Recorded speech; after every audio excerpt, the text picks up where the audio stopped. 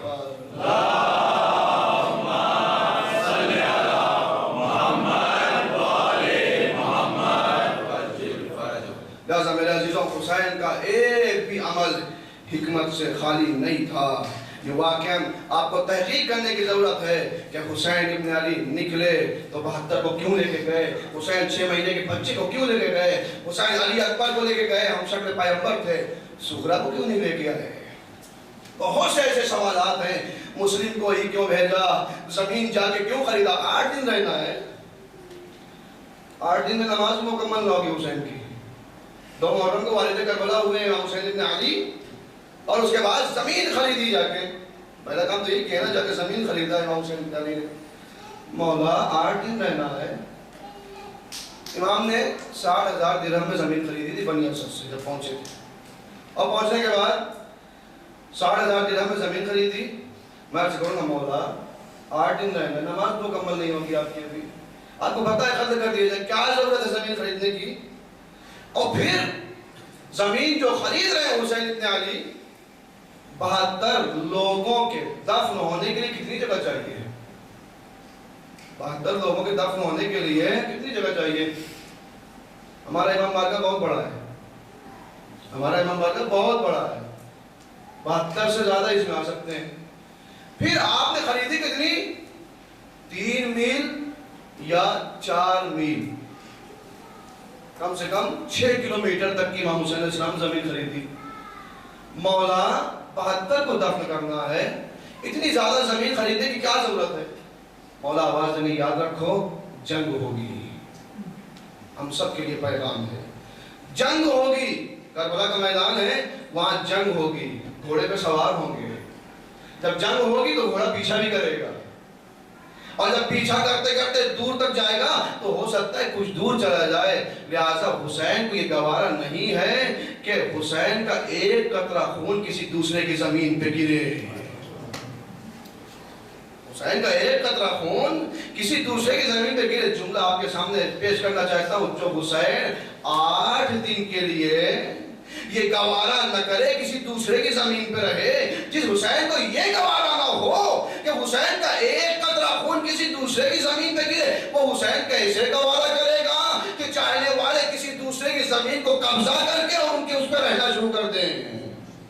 کیسے گوارا کرے گا حسین ابن علی؟ واقعی کربلا کا میسج ہے، کربلا کا پیغام ہے کہ امام حسین علیہ السلام نے 8 دن کے لیے اس زمین کو خریدا، اور زمین خریدنے کے بعد حسین ابن علی نے اس کو ابھی انشاءاللہ پیش کروں گا کہ خود ہبہ کر دیا بنی اسد کو. میرے عزیزو بس دامن وقت میں گنجائش نہیں کہ حسین ابن علی نے امر بالمعروف اور نہی عن المنکر کے لیے قیام کیا. آپ بڑے واقعی خوش نصیب ہیں. یہ مستقل مجلسوں میں عرض کر رہا ہوں کہ عزادار اور عزاداری یہ ہمیں بڑی منت و سماجت کے ساتھ ملی ہے. ہم بہت خوش نصیب ہیں کہ ہمارے دامن میں آئی، اور خود حسین ابن علی جیسا کردار وہ ہمارا آقا ہے. اس پہ ہم پوری زندگی اگر شکر کریں تب بھی حق ادا نہیں ہوگا کہ حسین ہمارا آقا ہے، حسین ہمارا مولا ہے. ماہ محرم جب آتا ہے ہر انسان کی کچھ نہ کچھ آرزو ہوتی ہے، کچھ نہ کچھ تمنا ہوتی ہے. ایک ہندو خاتون جو جس کا کوئی اولاد نہیں تھی، پروردگار جو ماہ لا ولد ہے انہیں اس ماہ محرم کے صدقے میں اولاد عطا فرمائے.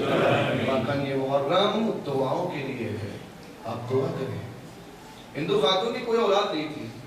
ایک دن کسی شیعہ سے اس کی ملاقات ہوئی تو اس نے پوچھا کیا حال ہے, کہا بہت پریشان ہے, اولاد نہیں ہے, بچے نہیں ہو رہے, شادی کو بہت سال ہو گئے. تو اس نے عرض کیا, کہا کہ ابھی محرم آ رہا ہے اور جب محرم آئے تو محرم میں ہمارے گھر میں عزا خانہ سجے گا اور اس عزا خانے میں ہم ایک پرچم لگائیں گے اور پرچم میں ایک مشق لگائیں گے. ایک کام کرنا, اس صاحب مشق کو اس صاحب پرچم کا واسطہ دینا اور خداوند عالم سے دعا کرنا, پروردگار دعا قبول کرے گا. سنا اس نے, ابھی محرم کو کئی مہینے باقی تھے, انتظار کر رہی تھی بے صبری سے محرم کب آئے گا. ہم انتظار کرتے ہیں, بے صبری سے انتظار کر رہی تھی محرم کب آئے گا کب آئے گا. جب جو ہے وہ محرم نزدیک آیا, محرم کا چاند نمودار ہوا, دوڑ کے آئی اس خاتون کے پاس. آپ نے فرمایا کہ آپ کے عزا خانہ سجے گا. عزا خانہ سج گیا. کہاں عزا خانہ سج گیا. آئی اور آنے کے بعد اس نے دعا کیا, پروردگار عالم نے اسے اولاد دیا. اب اس کا ہمیشہ سے یہ دستور تھا کہ ہمیشہ وہ ماہ محرم میں باب الحوائج کی نظر دلایا کرتی تھی. ہمیشہ سے میں نے عرض کیا ابتدائی مجلس میں کہ غیروں کو بھی عقیدت ہے حسین کی طرف سے اور ان کی دعائیں قبول ہوتی ہیں یقیناً. میں خود اپنے گاؤں کی بات کر رہا ہوں, کتنے ایسے لوگ ہیں جو باقاعدہ پیسے آگے دیتے ہیں, ہماری طرف سے تعزیہ رکھ دینا, ہماری طرف سے نیاز کرا دینا, ہماری طرف سے چائے بنوا دینا. تو میرے عزیزوں, ان کی دعا قبول ہوئی تبھی تو کر رہے ہیں. اس کی دعا قبول ہوئی, اس نے ہر سال نذر کا اہتمام کیا. کوئی نہ کوئی عزادار آتا تھا, آگے نذر کر کے چلا جاتا تھا. اب اس کے بعد ایک سال اس نے نذر کا اہتمام کیا, کوئی نہ آیا. بڑا پریشان ہوئی. محرم کی ابتدا تھی, پہلی یا دوسری تاریخ. پریشان ہے, کیا اس سال کوئی نذر کرنے نہیں آئے گا. مستدی و پریشان کھڑی ہوئی. اچانک اس نے دیکھا کہ سامنے سے ایک سوار آیا اور آنے کے بعد اس نے سوال کیا, کہاں ہے نذر کا سامان, لاؤ میں نذر کرتا ہوں. وہ سوال اترا, اترنے کے بعد اس نے نذر کیا. جب نذر کر کے جانے لگا, اس خاتون نے کہا, اے بھائی تمہارا بہت بہت شکریہ کہ تم آئے اور آنے کے بعد تم نے نذر کیا, لیکن بھائی میں ایک سوال کرنا چاہتی ہوں, کیا اس کا جواب دو گے. انہوں نے فرمایا ہاں ہاں سوال کرو. کہا بھائی بس میرا ایک سوال یہ ہے, ابھی تک جب بھی جو بھی ہر سال نذر کرنے کے لیے آیا ہے اس نے اپنے ہاتھوں کو اٹھا کے نذر کیا ہے. اے بھائی, ارے تم نے اپنے ہاتھوں کو کیوں نہیں اٹھایا. آنے والے نے آواز دیا, ارے تم جس کی نذر دلاتی تھی میں وہی عباس ہوں, میرے ہاتھ میں نے اپنے آقا پہ قربان کر. اجرکم اللہ سہرا, خدا آپ کو کوئی غم نہ دے سوائے غم سید الشہداء کے, سوائے غم امام مظلوم کے. ہاں عزیزوں, محرم شروع ہو گیا. آج شب 2 محرم آ چکی ہے. 2 محرم کو حسین کا قافلہ وارد کربلا ہوا ہے, اور اب جیسے ہی حسین مظلوم کربلا میں وارد ہوئے نا, ایک مرتبہ بنی اسد کو بلایا اور بلانے کے بعد امام حسین علیہ السلام نے زمین خریدی. جب پہنچے کربلا میں, پہنچنے کے بعد امام نے کچھ لوگوں کو بلایا, کیونکہ امام کیوں رکے, امام کی سواری وہاں پہ پہنچ کے رک گئی. یہاں تک کہ تاریخ نے لکھا 7 گھوڑے امام نے تبدیل کی. اس کے بعد بھی جب کوئی گھوڑا آگے نہ بڑھا, امام نے جناب عباس سے کہا کہ پتہ کرو کہ ادھر آس پاس کوئی رہ رہا ہے. بلایا گیا, آس پاس بنی اسد والے تھے, بلایا ان کو, بلا کے پوچھا, کہا یہ بتاؤ کہ اس زمین کا نام کیا ہے. کسی نے کہا کہ اس زمین کو غازریہ کہتے ہیں. مولانا نے کسی دوسرے نے بلایا, کہا اور بھی کچھ نام ہے. کہا اس زمین کو شط فرات کہتے ہیں. اور نام ہے. کہا اس زمین کو نینوا کہتے ہیں. کہا اور بھی کچھ نام ہے. ایک سعید کو بلایا, ایک بزرگ کو بلایا, کہا اس کا اور کچھ نام ہے. کہا کہ آقا اسے کرب و بلا بھی کہتے ہیں. سعید نے کہا ہاں یہ وہی زمین ہے کرب و بلا, کہ جہاں سے نبیوں کو مصیبتیں ملی ہیں, جہاں سے نبی گزرے ہیں, تو مصیبت میں گزرے ہیں۔ میرے عزیزوں، جناب نوح کی کشتی جب چلی ہے، اس وادی کربلا میں پہنچی ہے تو ایسا لگنے لگا کہ جیسے کشتی ڈوب جائے گی۔ جناب نوح نے ہاتھوں کو جوڑا، میرے معبود کیا میری کشتی ڈوب جائے گی؟ کہا نوح کشتی ڈوبے گی نہیں، مگر یہ کربلا ہے، یہاں سے آل محمد کیسے؟ حضرت الزہرا حاضر جناب موسیٰ ہیں، وادی کربلا سے گزر رہے ہیں، پیر میں ٹھوکر لگی، جناب موسیٰ کے انگوٹھے سے خون جاری ہوا۔ اے میرے مالک کوئی خطا ہوئی؟ کہا موسیٰ خطا نہیں ہوئی، مگر یہ کربلا ہے۔ جناب زکریا نبی ہیں، فرات کے کنارے سے گزر رہے ہیں، جناب زکریا کی بھیڑیں پیاسی ہیں، زبانیں باہر آ رہی ہیں، مگر بھیڑیں پانی نہیں پی رہی۔ جناب زکریا نے ہاتھوں کو جوڑا، اے میرے معبود میری بھیڑیں پیاسی ہیں، زبانیں باہر آ رہی ہیں، مگر یہ پانی نہیں پی رہی۔ خدا نے آواز دیا، اے زکریا پانی کیسے پیے؟ یہاں سے آل محمد پیاسے گزارے جائیں گے۔ حضرت الزہرا مولا علی ہے، صفین کا موقع ہے، وادی کربلا میں امام حسن علیہ السلام فرماتے ہیں میں میرے بابا کے ساتھ صفین کے مقام پہ جب میں فرات کے کنارے پہنچا، ایک درخت کے نیچے میرے بابا لیٹ کے سو گئے۔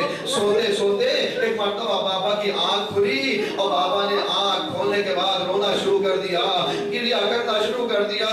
میں نے پوچھا بابا خیر تو ہے؟ بابا یہ گریہ کا سبب کیا ہے؟ کہا حسن میں نے خواب میں دیکھا کہ یہ زمین خون میں لگبگ ہے اور میرا حسین اس میں ہاتھ پیر مار رہا ہے۔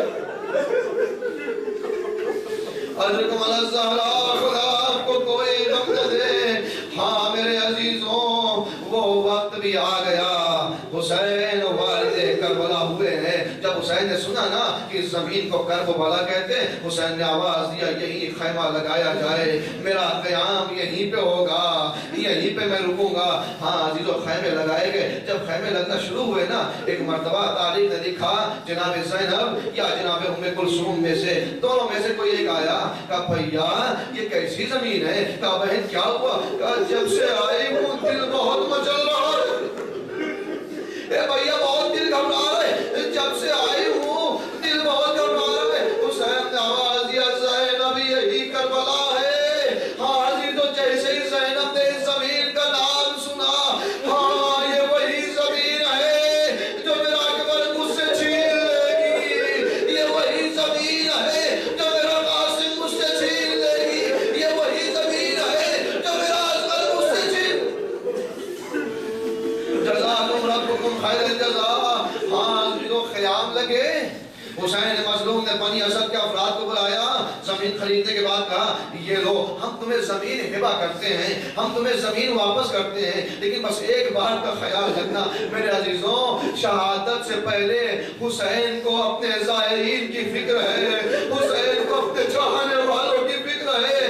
بنی اسد سے جو پہلی وصیت کیا ہے یہی فرمایا ہے، دیکھو یاد رکھنا ہماری شہادت کے بعد ہمارا روضہ بنا دینا، ہماری قبر بنا دینا، اور جب ہمارے زائر آئے تو ان کی 3 دن تک ضیافت کرنا۔ میرے عزیزوں جو لوگ عاشورہ پہ گئے ہوئے ہیں یا اربعین میں زیارت کے لیے گئے ہوئے ہیں، میرے عزیزوں وہ بہتر جانتے ہوں گے۔ ایک مولانا فرماتے ہیں، میرے احباب دوستوں میں سے وہ ذکر کرتے ہیں، کہتے ہیں مولانا جب ہم وہاں پہ گئے اربعین میں پہنچے اور زیارت میں جو ہم نے دیکھا ہے، کہتے ہیں کوئی چیز ذہن میں سوچو اچانک سے وہ حاضر ہو جاتی ہے۔ کہتے ہیں ان کا جملہ یہی ہے، کہتے ہیں پیاس بعد میں لگتی تھی پانی پہلے آ جائے۔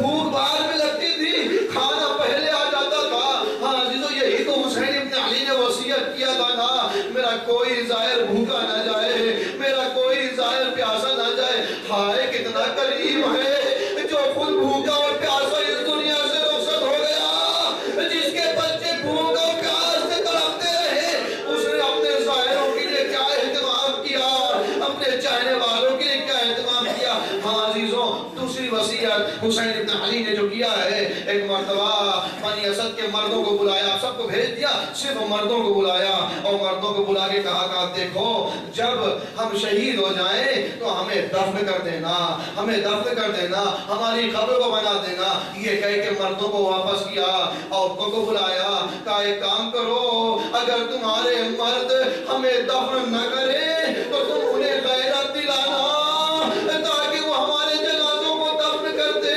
میرے عزیزوں، عورتوں کو واپس کیا، بچوں کو بلایا، کہا اے بچوں اگر تمہارے مرد دفن نہ کرے، تمہاری عورتیں انہیں غیرت نہ دلائے تو تم ایک کام کرنا، کھیلتے کھیلتے اپنے ہاتھ میں خاک لے کے آنا، ہمارے جنازوں پہ ڈال۔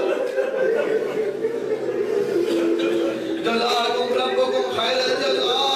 ہاں میرے عزیزوں، جس حسین کو دفن کا اتنا ارمان تھا، جس حسین کو اپنی تدفین کا اتنا ارمان تھا کہ جنازہ پڑا نہ رہے، ہائے اسی کا جنازہ بے گورو کا۔ جزاکم ربکم خیر الجزا۔ ہاں میرے عزیزوں، حسین کے جنازے کے لیے سنیں گے ایک جملہ۔ ایک مرتبہ ایک شخص بیان کرتا ہے کہ جب میں کربلا میں پہنچا، میں دیر سے پہنچا، حسین قتل ہو چکے تھے۔ جب میں وہاں پہنچا میں نے پوچھا کیا ہو رہا ہے؟ کہا حسین کا مال لوٹا جا رہا ہے، حسین کے مال کو لوٹا جا رہا ہے۔ ایک مرتبہ کہتا ہے میں پہنچا، میں نے دیکھا تلوار زرہ سب کچھ لوٹا جا چکا تھا۔ میں جب پہنچا تو حسین کے جسم پر صرف ایک پوشیدہ کفن تھا، ایک پوشیدہ کپڑا تھا حسین کے جسم پہ۔ کہا میں پہنچا، میں نے دیکھا ایک پٹکا لگا ہوا تھا، ایک پٹکا لگا ہوا تھا۔ میں نے سوچا شاید اس کی کچھ قیمت مل جائے گی۔ میں پہنچا اور میں نے حسین کے پٹکے کو کھولنا شروع کیا۔ کہتا میں پٹکا کھول رہا تھا، اچانک سے حسین کا ہاتھ اٹھا اور میرے ہاتھ پہ آیا۔ کہتے ہاتھ اتنا سنگین تھا، میں نے اپنی پوری طاقت کو جمع کیا، پوری طاقت کو میں نے لگایا، مگر میں ہاتھ کو نہ ہٹا سکا۔ کہتے میں بہت گھبرا گیا، جب ہاتھ نہ ہٹا، میرے عزیزوں تڑپ جائیں گے، جب ہاتھ نہ ہٹا، ایک مرتبہ کہتا ہے میں نے خنجر کو نکالا، حسین کے ہاتھ کو کاٹ دیا۔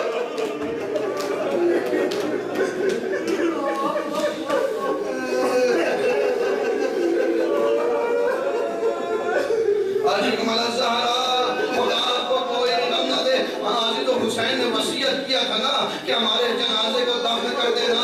12 محرم آئی ہے، اب جب 12 محرم آئی، بنی اسد پہنچے ہیں، ایک ایک شہداء کو دفن کرنا شروع کیا۔ جتنے بھی جنازے وہاں پہ تھے بنی اسد نے دفن کرنا شروع کیا۔ حسین کے جنازے کے قریب پہنچے، دفن کرنا چاہتے ہیں، جنازے کو اٹھایا، مگر حسین کا جسد مبارک اٹھ نہیں رہا، حسین کا جنازہ نہیں اٹھ رہا۔ ایک مرتبہ دیکھا کہ کوفے کی طرف سے غبار اٹھی، سید سجاد پر اجازت امامت آئے اور آنے کے بعد کہا آؤ میرے ساتھ جنازے کو اٹھواؤ۔ اب جو جنازہ اٹھایا کچھ دور پہ پہنچے، کہا یہاں سے خاک ہٹاؤ، خاک ہٹائی گئی، ایک قبر تیار تھی۔ سجاد نے بابا کے جنازے کو اٹھایا، قبر سے تو ہاتھ نمودار ہوئے۔ اے سجاد لا میری امانت میرے حوالے۔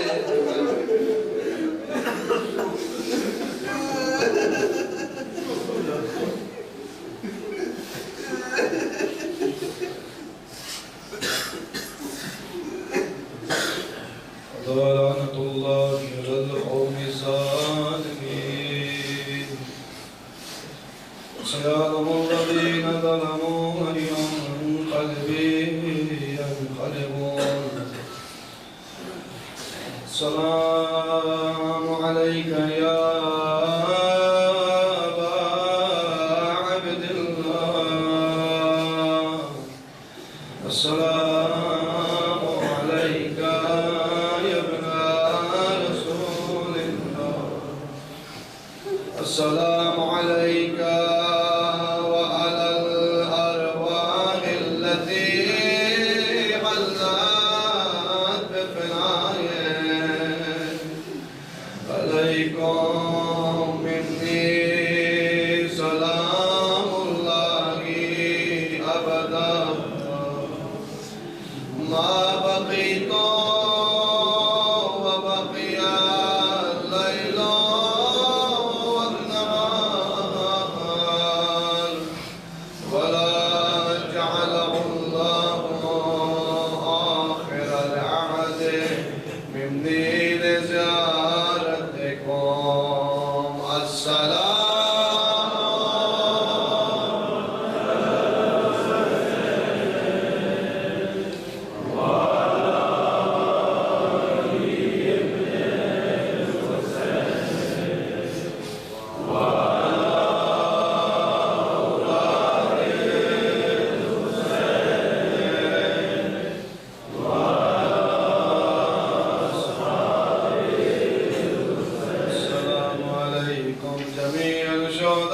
کربلا ورحمۃ اللہ وبرکاتہ.